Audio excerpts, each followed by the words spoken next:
Selamat malam, Kaltim Headline Malam kembali hadir bersama saya Rosmi Rahma. Sejumlah informasi penting akan kami hadirkan untuk Anda dan berikut di antaranya.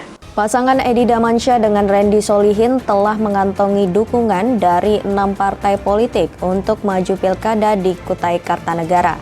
Kegiatan perkantoran para wakil rakyat di Karangpaci dibatasi kembali atas adanya anggota legislatif tertular virus corona. Kita awali Kaltim Headline Malam edisi kali ini. Partai Gerindra Kaltim mengumumkan 7 calon pasangan yang diusungnya dalam pemilu kada di Kaltim.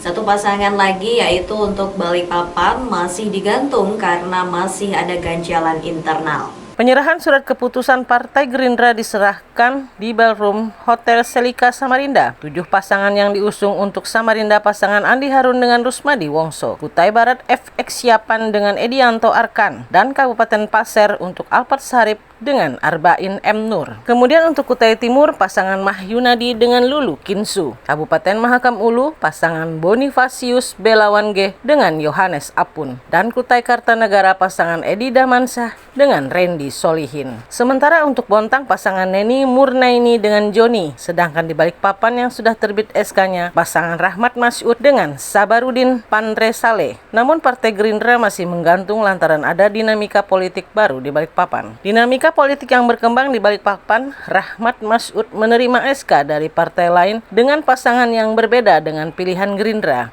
Iya, artinya kalau pasangan lain kan berarti bukan Pak Rahmat dengan siapapun gitu ya. Jadi 2 kemungkinan itu masih terbuka. Nah, bagaimana bentuknya? Posisi putusan akhirnya semua bergantung pada Dewan Pimpinan Pusat, Ketua Umum Dewan Pembina Pak Haji Prabowo Subianto. Berarti keputusan itu seminggu lagi berarti ya, Pak? Ya, diperkirakan seminggu lagi karena kan ini sudah persiapan pendaftaran. Mungkin akan lama. Ya paling lambat minggu ketiga Agustus. Pasangan lain yang dimaksud adalah Rahmat Masyud berpasangan dengan Tohari Ajis yang didukung oleh PDI Perjuangan. Menurut Andi Harun secara pribadi, dia menginginkan Rahmat Masyud dengan pilihan Gerindra. Kalau saya selaku ketua partai tentu berharap Pak RM bergandengan dengan Pak Sabarudin. Karena dari hasil survei juga pasangan ini lebih tinggi dari pasangan Pak RM dengan manapun. Jadi jika Pak Rudi Marsud berpasangan dengan Pak Sabarudin, Pak Rahmat Masyud berpasangan dengan Pak Sabarudin, itu unggul paling teratas dengan Pak Rahmat berpasangan dengan siapapun di Kota Balikpapan. Pasangan lain yang belum diumumkan adalah untuk Kabupaten Berau. Sebelumnya beredar dukungan Partai Gerindra kepada Muharram dengan Syarifatul Syaidiah. Tim Kaltim TV Heriman melaporkan.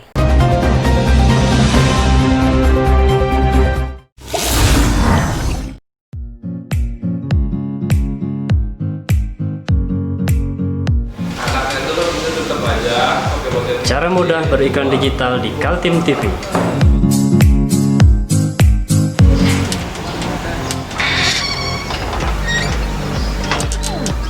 Yang pertama, jadilah sahabat Kaltim TV.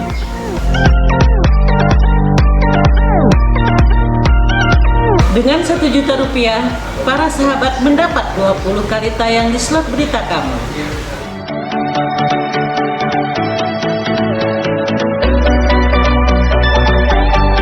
Dengan 20 detik dapat menjangkau 20.000 penonton. Anda beruntung karena mendapat kesempatan perdana dari kami. Ayo jadilah sahabat Kaltim TV.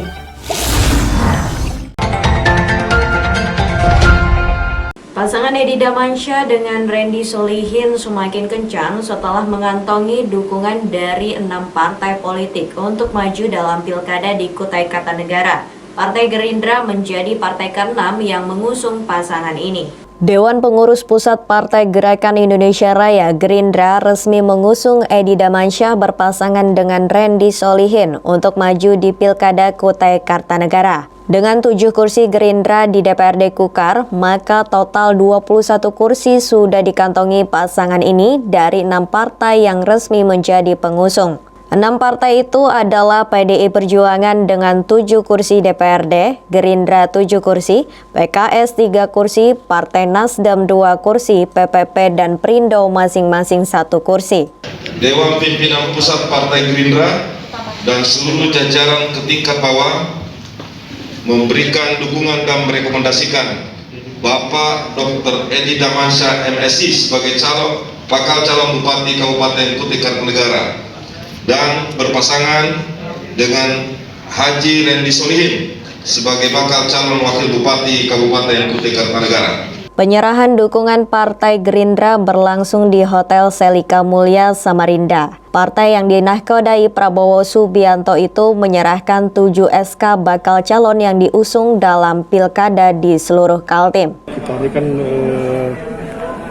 partai ini adalah memang memenuhi peraturan perundang-undangan. Jadi tidak dilihat dari jumlah besar kecilnya koalisi ini. Tapi di sisi lain bagaimana koalisi ini di dalam bekerja bersama ini pandangannya sama, persepsinya sama, tujuannya sama. Dan tujuan kita ingin memenangkan tanggal 9 Desember. Jadi, yang penting itu yang sangat mendasar bagaimana bersinergi dengan baik kerja bersama ini. Selain 6 partai yang sudah pasti menjadi pengusung Edi Randy, masih ada partai lain yang terus dilakukan komunikasi, yakni Partai Golkar. Tim Kaltim TV, Heriman melaporkan.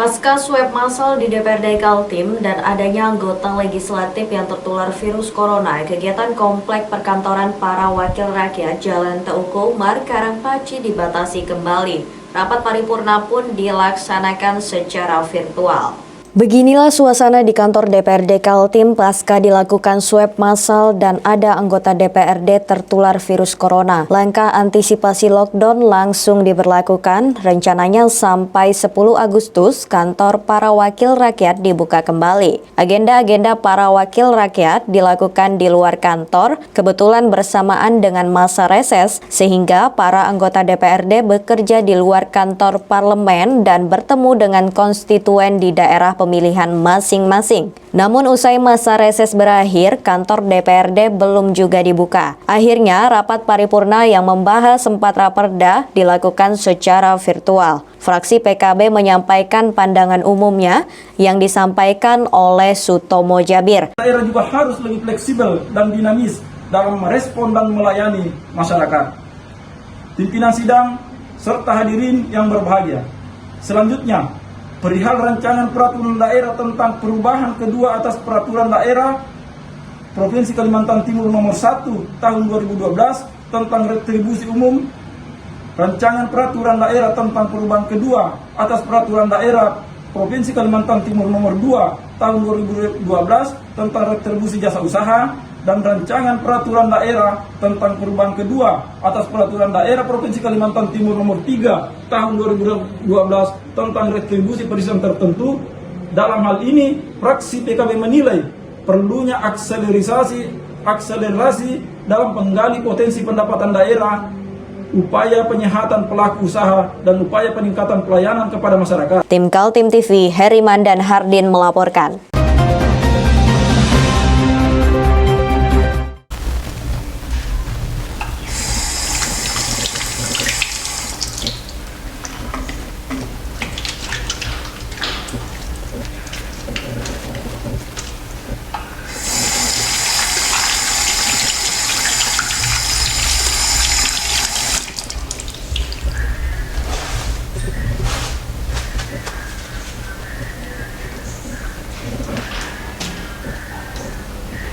Meskipun di rumah saja, kita tetap selalu menjaga kesehatan, cuci tangan, menggunakan hand sanitizer.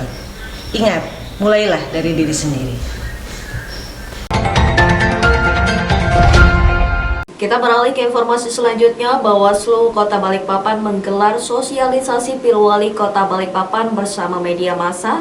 Sosialisasi juga dihadiri oleh Komisioner KPU Balikpapan. Bertempat di ruang meeting salah satu hotel di kawasan Sepinggan, Bawaslu Kota Balikpapan menggelar sosialisasi pengawasan partisipatif dengan tema sosialisasi media massa dalam pengawasan pemilihan wali kota dan wakil wali kota Balikpapan tahun 2020 pada Rabu 5 Agustus 2020 pagi. Maksud dan tujuan sosialisasi pengawasan partisipatif dengan melibatkan media massa yakni agar masyarakat Balikpapan terkhusus yang memiliki hak suara mengerti dan mengetahui jika pilkada wali kota dan wakil wali kota ditunda menjadi 9 Desember 2020 bukan pada 23 September 2020.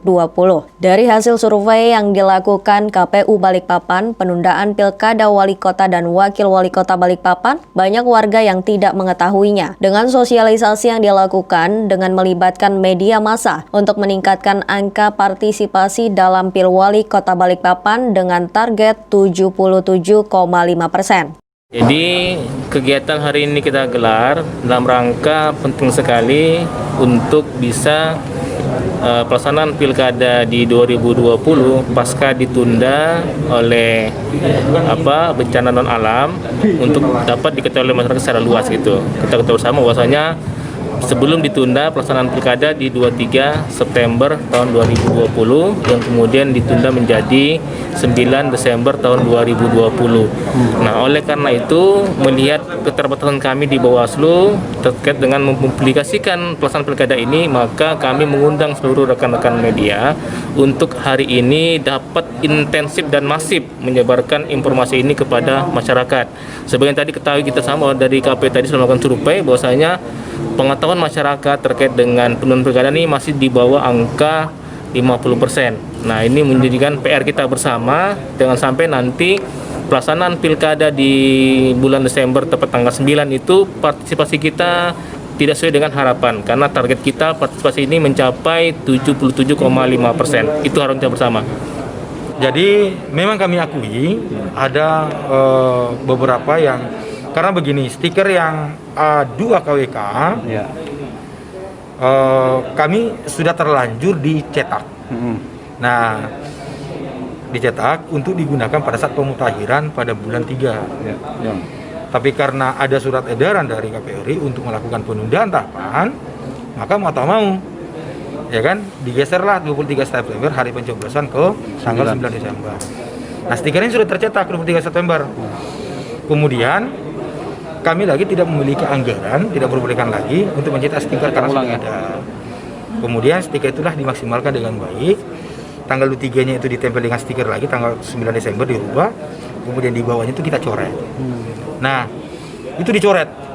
Bayangkan ada 230.000 stiker karena itu sesuai dengan jumlah kakak kepala keluarga, bukan sesuai dengan jumlah pemilih.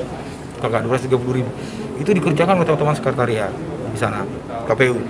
Hadir dalam sosialisasi Bawaslu terkait Pilwali Kota Balikpapan, Komisioner KPU Balikpapan, sejumlah awak media dan Ketua Media Cyber Kaltim. Dari Balikpapan, Muhammad Idris, tim Kaltim TV.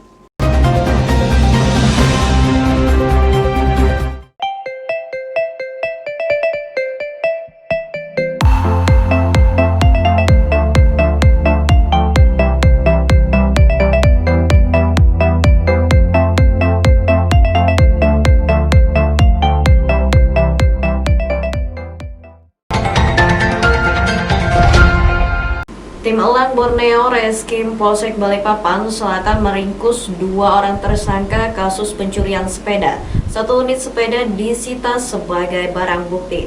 Budiansyah dan Muhammad Ridwan, dua orang tersangka pencurian sepeda, kembali digiring petugas kepolisian Polsek Balikpapan Selatan. Kedua pelaku masih ada hubungan saudara. Kedua tersangka dibekuk oleh tim elang Borneo Reskrim Polsek Balikpapan Selatan di rumahnya di kawasan Sepinggan, Balikpapan Selatan pada Senin 3 Agustus 2020. Tersangka melakukan aksi pencurian sepeda pada tanggal 1 Agustus 2020 di sebuah halaman masjid kawasan Sepinggan Baru, Balikpapan Selatan. Sepeda hasil curian dijual dengan harga Rp400.000. Dari hasil pemeriksaan petugas kepolisian, keduanya mengakui sudah ada sekitar 10 TKP pencurian sepeda yang dilakukan oleh tersangka. Satu tersangka merupakan residivis dengan kasus narkoba. Kita mengungkap kasus yang ada informasi di media sosial yang kita ketahui bersama. Ada di media sosial itu rame, jadi viral pencurian sepeda, sehingga korbannya kita arahkan untuk ke Polsek untuk bikin laporan. Ya, dengan waktu 2 hari, ya alhamdulillah terungkap siapa pelakunya dan termasuk barang buktinya saat ini ada di sini. Tersangkanya sendiri siapa kan? Tersangkanya berdua ini Budiansyah dan Muhammad Ridwan. Hubungan mereka apa? Hubungan mereka ini masih saudara, sepupu. Bisa di modusnya seperti apa? Jadi modusnya ya kita lihat di media sosial, sepeda diparkir di masjid, diambil. Ada berapa TKP kan? Untuk sementara ini hasil lidik cuma masih dikembangkan. Itu yang kita temukan itu ada 10 TKP, ya. Nah, tapi ini masih kita lidik lagi, kita kembangkan lagi. Namun untuk sementara masih kita amankan 1 barang bukti sepeda. Kurang lebih 3. Itu dari kapan aja? Kurang lebih sebulan. Sebulan. Sudah dijual semua? Iya. Berapa dapat, Mas? Satu sepeda berapa dijual? 400. Ya? 400. 400. Itu tahu harga asli sepedanya tahu berapa? Enggak tahu. Itu Uangnya dia pakai apa? Buat makan. buat makan. Kenapa milihnya sepeda, Mas?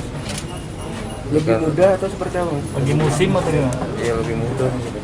Untuk mempertanggungjawabkan perbuatannya, kedua tersangka ini akan dikenakan pasal 363 dengan ancaman hukuman 5 tahun penjara. Dari Balikpapan, Muhammad Idris, tim Kaltim TV.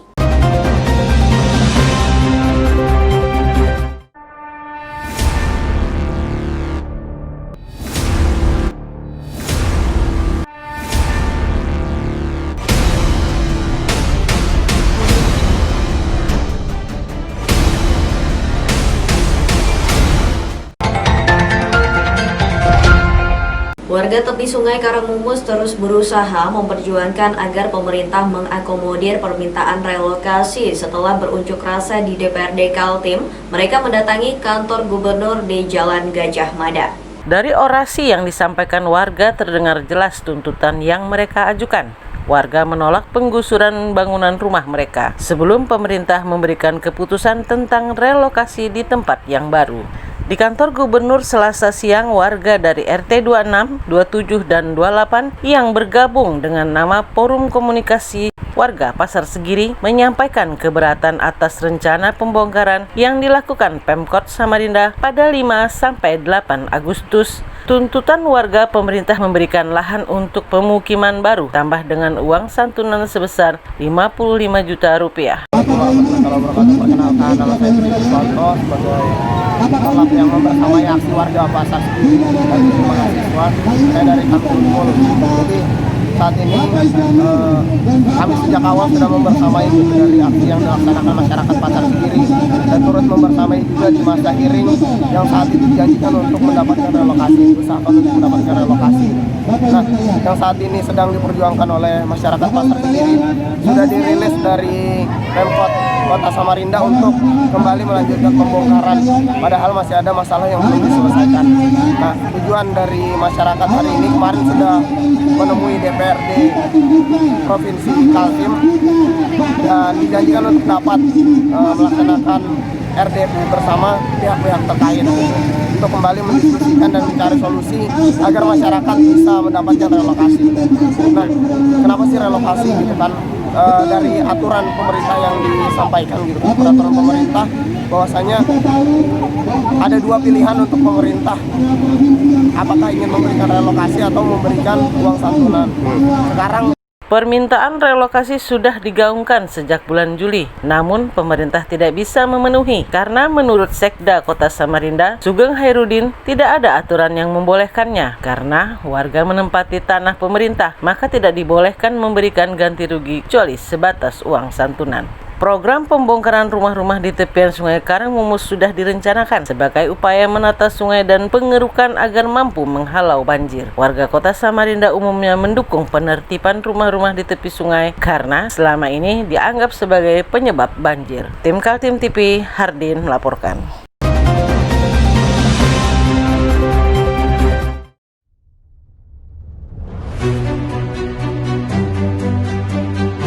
Ini kita ada kegiatan untuk membungkus sembako untuk dibagikan ke masyarakat yang membutuhkan karena COVID-19 ini. Semoga kita sukses semua. Amin. Harus kerjasama yang bagus. Pancasila! Amin. Pancasila! Amin. Pancasila! Amin. Merdeka! Merdeka!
Pemerintah Kota Samarinda sudah membeli mobil PCR yang difungsikan untuk melakukan testing swab secara mobile dengan hasil yang cepat. Berikut informasinya.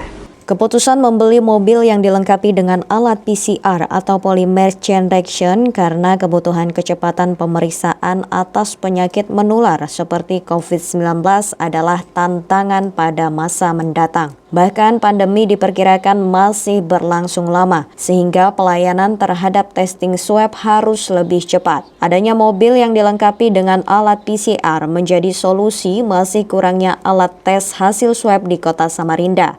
Ya, mobil PCR insya Allah hari Jumat ya. Dan saya perlu luruskan harganya itu tidak 10M. Dan siapa yang merilis berita Kominfo, rilis Kominfo? Salah mungkin Kominfo-nya. Jadi karena saya juga nggak merilis. Kalau tidak salah 3 miliar. 3 miliar. Sudah termasuk dengan 2 mesin di dalam. Ya, justru itu yang harganya karena bukan mobilnya kan, karena PCR-nya. Cuma kelebihannya mobil PCR itu dia mobile dan kecepatan waktunya.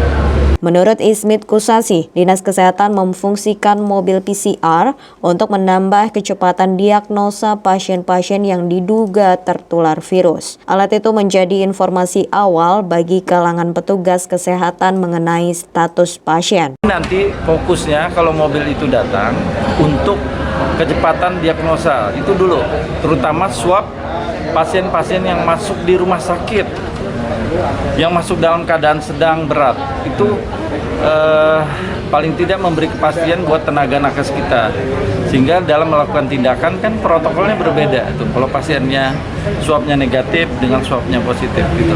Itu yang kedua untuk tracking. Berapa lama, jadi 45 menit sampai 1 jam sudah ada keluar hasil. Tim Kaltim TV, Hardin melaporkan.